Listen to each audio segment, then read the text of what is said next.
So we'll start today with the experiments by a rectangular loop placed in the uniform magnetic field or on a current carrying rectangular loop. So here I've just made a figure. Look, we have A, B, C, D. We have this rectangular current conducting loop, and I is the current flowing through this, and the direction of the current is in clockwise, है ना, यहाँ से ऐसे clockwise direction. Let L be the length. So L is the length of this conductor AB and CD, and breadth B. This is breadth. Okay, so we have this assume. Now what we have to see? We have to see that what is the force experienced by this rectangular loop when placed in a magnetic field. So we have placed a magnetic field. Let this be North Pole and this be South Pole.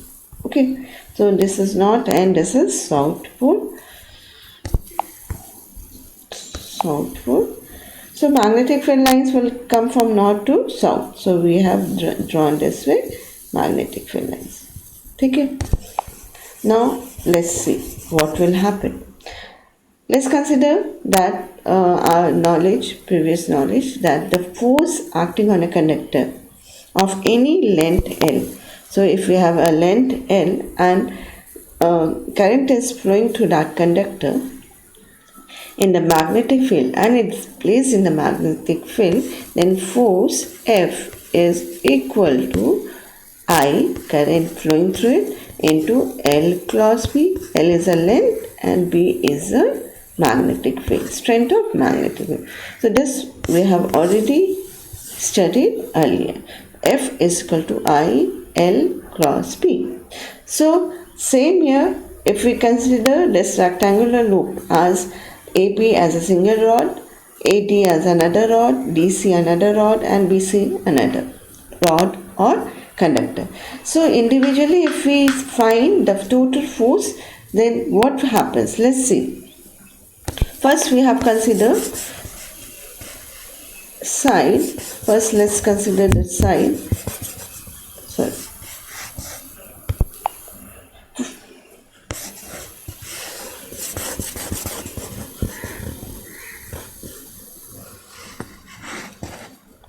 First let's consider AB side. Okay, AB side देखते हैं. AB side, if I see here, so our current is flowing in the up. Yeah, you have to imagine यहाँ पे एक चीज़ कैसे हमने ये rectangular loop को रखा है. So you have placed this rectangular loop and standing condition. ठीक है, खड़ा करते हुए आप imagine करो कि breadth side आपके side है और the plane of the loop is towards the magnetic field. ठीक है, एक normal. Now अगर theta हम एक angle consider करते हैं, this theta. Look at this angle, theta. If theta is the angle between the normal of the plane, that is area vector. The plane है हमारे पास, this is your plane. Area vector क्या होगा? इसके perpendicular, तो इसके perpendicular इधर consider करो तो अंदर की तरफ होगा, this way, है ना, और magnetic field this direction में, है ना. तो ये इन दोनों के एंगल क्या हो गया? थीटा. तो हमने एक जनरलाइज फार्मूला लगाया है. We have consider a generalize formula क्या, if theta is a angle between the normal of the plane normal के प्लेन और मैग्नेटिक फील्ड के बीच में ये वाला दिस एंगल इज थीटा. उस केस में what are the forces acting on AB, AD, DC and BC. So let's find one by one. So we'll consider first one AB पे. The force acting on the loop, arm of the loop AB. So AB will be force F1 is equal to I L cross B, है ना, L cross B हो जाएगा. अब F is equal to, अब यहाँ पे तुमको what we have to consider? We have to consider L cross B, I L B, है ना. तो फोर्स किधर लगेगा? फोर्स का मैग्नीट्यूड तो ये हो गया, बट वेक्टर क्वांटिटी है तो डायरेक्शन बताना है. तो डायरेक्शन किधर है? देखो L is from B to A, current B to A flow कर रहा है, और आपका मैग्नेटिक फील्ड किस साइड जा रहा है, अलोंग दिस डायरेक्शन, और ये करंट इस डायरेक्शन में अपवर्ड है ना, करंट ऊपर की तरफ।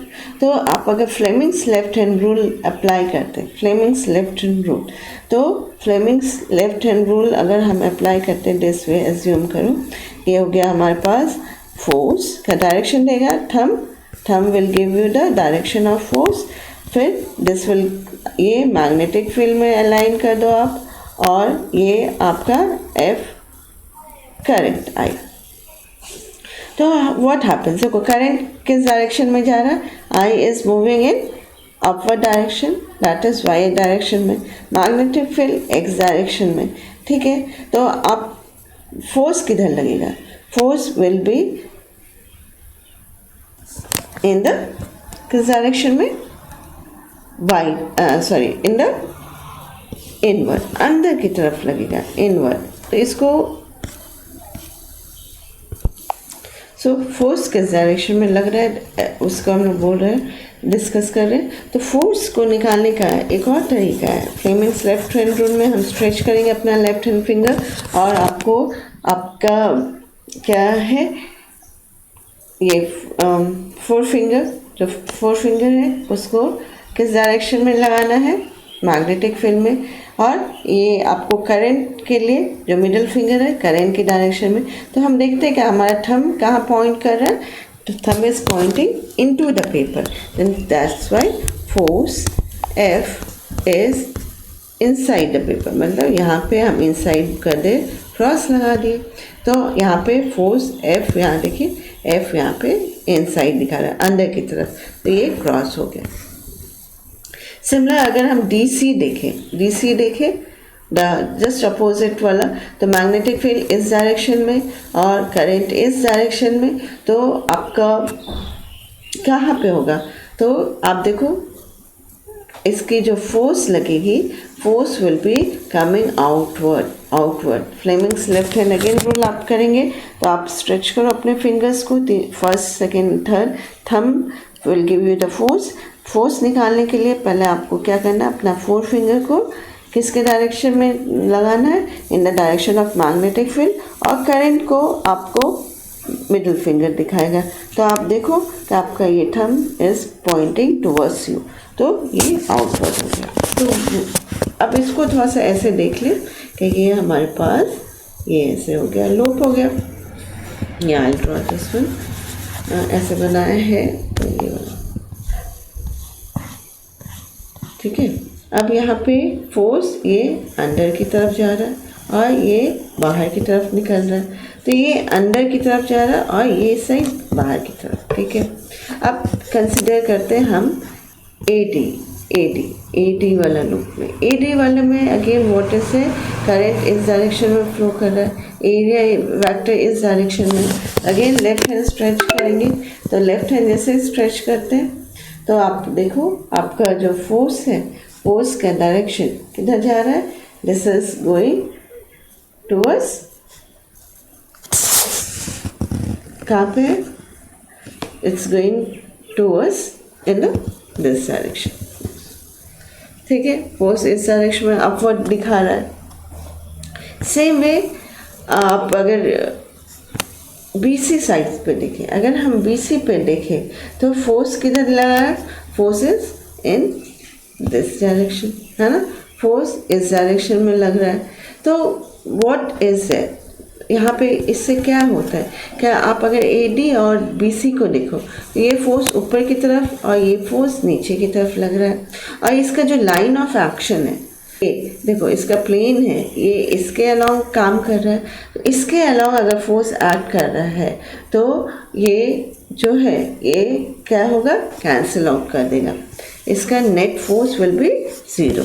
सो ये ऊपर की तरफ इसका लाइन ऑफ एक्शन के अलोंग एक्ट कर रहा है, तो net force due to this one and this side comes out to be 0, ठीक है, ये 0 हो जाएगा। बट ये वाले फोर्स इक्वल है मैग्नीट्यूड में, अपोजिट है डायरेक्शन में, और ये लाइन ऑफ एक्शन से क्या हो रहा है, थोड़ा सा डिस्टेंस पे है, तो इसको हम कंसिडर करते हैं कि ये लीनियर या रेक्टिलिनियर मोशन तो नेट फोर्स 0 होगा, बट ये क्या करेगा, इसको घुमाने की कोशिश करेगा, that is torque will be applied. तो यहाँ पे यही चीज़ समझना होता है हमें कि ये साइड और ये side because they act along the line of action, same line में एक्ट करता है, तो ये फोर्सेस नलीफाई हो जाते हैं और कैंसिल आउट होकर 0 हो जाते हैं। मतलब ये ना ट्रांसलेशनल मोशन में कंट्रीब्यूशन करेगा ना रोटेशनल मोशन में। बट अगर हम इस साइड को और इस साइड को कंसिडर करें तो इन दोनों में क्या हो रहा है, फोर्सेस ट्रांसलेशनल वाला इज इक्वल, क्योंकि ये अंदर की तरफ है और ये बाहर की तरफ है तो वो 0 है, लेकिन ये एक कपल के फॉर्म में कंस्टिट्यूट कर रहा है, this is forming a couple. And कौन सा force, force on A B and force on D B, ये क्या डी सी, यहाँ फिगर के हिसाब से ये क्या फॉर्म कर रहा है, कपल फॉर्म कर रहा है, ठीक है।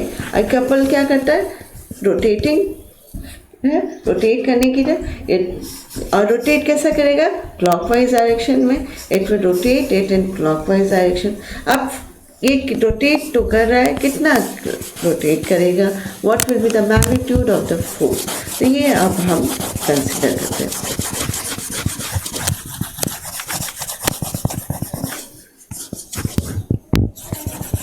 तो what is the torque experience अब निकालेंगे। अब torque is given by, torque is equal to force, either force into perpendicular distance between them. Okay, यहाँ तक ठीक है। अब फोर्स तो हमें मिल गया, force is what, B I N, और अगर आप वेक्टर फॉर्म में लिखे तो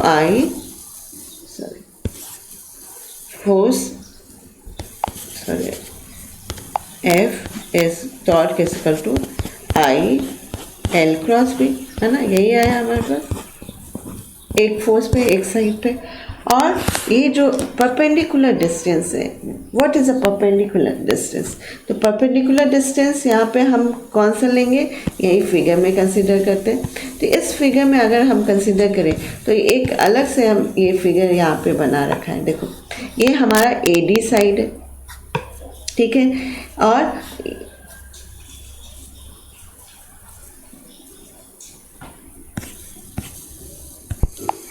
अब देखो ये डी साइड है, अब ये वाला यहाँ पे हमारा क्या था, डी सी, और ये वाला था हमारा क्या था, ए बी, है ना।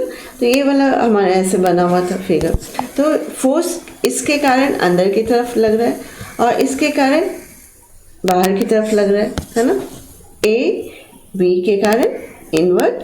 तो हमने एज्यूम कर दिया कि इसकी लाइन ऑफ एक्शन जो है व्हाट है ना, ऐसे ए डी के अलॉन्ग बना दिया, और ये अंदर की तरफ जा रहा है, ये बाहर की तरफ जा रहा है ना, ऐसे क्रॉस बनाया, सॉरी डॉट बनाया था, ये क्रॉस बनाया था। अब इन दोनों के, इस दोनों के बीच का परपेंडिकुलर डिस्टेंस लेना है, ठीक है, परपेंडिकुलर डिस्टेंस लेना है, क्योंकि फोर्स इसके और इसके अलॉन्ग लेना है। तो ये वाली साइड को कंसीडर करेंगे। कंसीडर इसलिए करेंगे क्योंकि यहाँ से देखिए क्या होता है हमारे पास, if A D is break B और मैग्नेटिक फील्ड हमारे पास इस डायरेक्शन में है, एरिया वेक्टर इसके परपेंडिकुलर होगा, हमने प्लेन को ले रखा है, ठीक है। ये हमने एक क्रॉस सेक्शन दिखाया है to understand, only for understanding, ठीक है। तो ये बी मैग्नेटिक फील्ड इस डायरेक्शन में जा रहा है और एरिया वेक्टर इस डायरेक्शन, और इनके बीच का angle is theta, the angle between them is theta. अब ये आप देखो थीटा है, तो हम अगर परपेंडिकुलर, क्योंकि हमें इस साइड और इस साइड के बीच का डिस्टेंस चाहिए, तो ये वाला डिस्टेंस लेंगे, है ना, लाइन ऑफ एक्शन तो इसके थ्रू ही होगा। तो ये वाला साइड अगर हम निकालेंगे, ये बी ब्रेथ है, ये एंगल थीटा है, तो फ्रॉम, अब देखो ये पैरेलल, ये भी पैरेलल, है ना, ये एंगल थीटा, तो यहाँ पे अगर हम इसको एक्सटेंड करें तो ये भी थीटा, तो ये भी एक ट्रांसवर्सल लाइन है, ये अगर थीटा है तो ये भी थीटा हो जाएगा। तो ये एंगल थोड़ा सा मैथमेटिकली आप देखेंगे, इस एंगल और ये एंगल थीटा हो गया ये। अब ये थीटा हो गया और ये बी है, तो परपेंडिकुलर डिस्टेंस ये वाला क्या हो जाएगा, बी के सामने वाला बी साइन थीटा, तो बी साइन थीटा। तो हम वापस आए यहाँ पे, तो ये हो गया। और परपेंडिकुलर डिस्टेंस क्या लिख देंगे, तो write this as B sine theta. I hope समझ में आया होगा। So this is the torque is equal to I L, अब इसको मल्टीप्लाई कर दे, B I L B into B sine theta, है ना, इसको multiply. L into B is what, area, तो I A B sine theta. ठीक है, तो साइन थीटा किसके लिए यूज करते हैं, क्रॉस प्रोडक्ट के लिए। तो हम this is equal to I A cross B हम लिख सकते हैं, क्योंकि टॉर्क इज वेक्टर नोटेशन, और ए बी साइन थीटा को ए क्रॉस बी लिख सकते हैं। तो ये टॉर्क हो गया आई, ये किसके लिए था, एक सिंगल नंबर ऑफ लूप्स के लिए। अगर हमारे पास n नंबर ऑफ लूप्स है तो ये हो जाएगा n से मल्टीप्लाई कर दे आई ए बी साइन थीटा। अब और आगे हम देखेंगे कि I इंटू ए एक नया टर्म है, I into A is a new term that is known as magnetic moment. तो हम टॉर्क को लिख सकते हैं N times M, that is M is equal to what, I into A, current into area, ठीक है, of the loop, M cross B, ये आपको याद रखना है, M cross B। Write it more अच्छे से लिख दें। तो यहाँ से वापस थोड़ा सा एक्सप्लेन कर दूँ। Torque is equal to N I A B sine theta,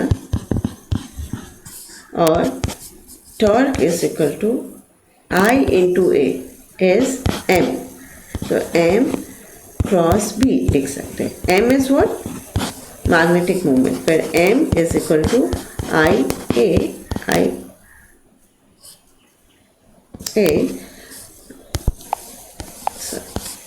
M is equal to I A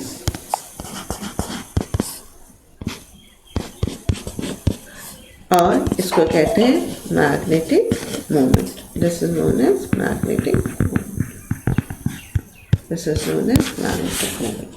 So we have got the result, that is, if a plane of loop makes an angle theta with the normal of the loop and a magnetic field, then torque is experienced and this torque is given by NIAB sin theta. अब इसमें है क्या, हम अगर theta 90 degree हो जाए, हम ऐसे अलाइन करें जैसे theta is 90 degree, that is plane of the loop is parallel to the direction of magnetic field. Plane of loop मैं बोल रही हूँ, not the area vector. Plane of loop 90 degree बनाएगा direction of magnetic field. Automatic क्या हो जाएगा, area vector will be, है ना, area vector will be 90 degree with the magnetic field. तो उस केस में torque will be maximum. इसी टॉर्क को हम रेडियल मैग्नेटिक फील्ड भी कहते हैं। The magnetic field which is parallel to the plane of loop और coil is called radial magnetic field. और इसमें मैक्सिमम हमें क्या होगा, टॉर्क लगेगा और वो ज़्यादा घूमेगा और हमें मतलब हम इसका यूज़ करेंगे इन मूविंग कॉइल गैल्वेनोमीटर।